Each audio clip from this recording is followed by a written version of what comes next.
I've read over 1,000 scientific papers on research that's been done on yoga, and I want to share with you now a number of things that really surprised me. Firstly was that there is so much research done on yoga, and it's published in really good journals, you know, high-class journals like the Journal of the American Medical Association and other really high-class journals.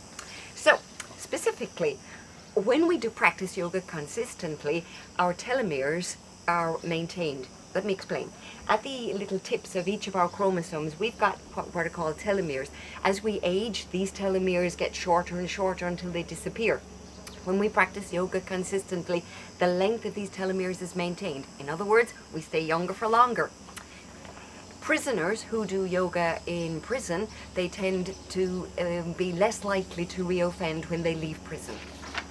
A third thing that really surprised me was that children who do yoga in school, not only do their grades tend to improve, but they also are better able to regulate their emotions, so they're less stressed and less anxious. On top of that, they're less likely to bully others and better able to cope if they are bullied themselves. Next one that surprised me was that going upside down when we have our period makes no difference. Science says that it's perfectly fine to go upside down during your period.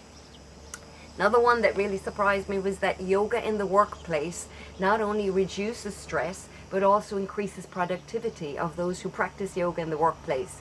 Sick leave is even reduced because back pain particularly tends to be maintained and reduced.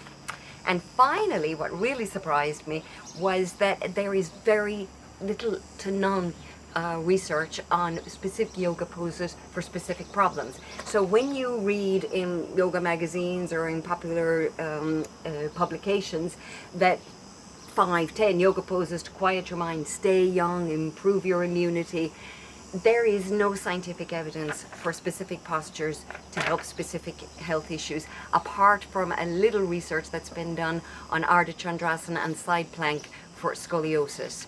But what a lot of the research points to is that a yoga practice that incorporates meditation, breathing, and obviously the poses, that this is a really good recipe for improving our mental health and our physical health. So keep on practicing. Thanks for listening.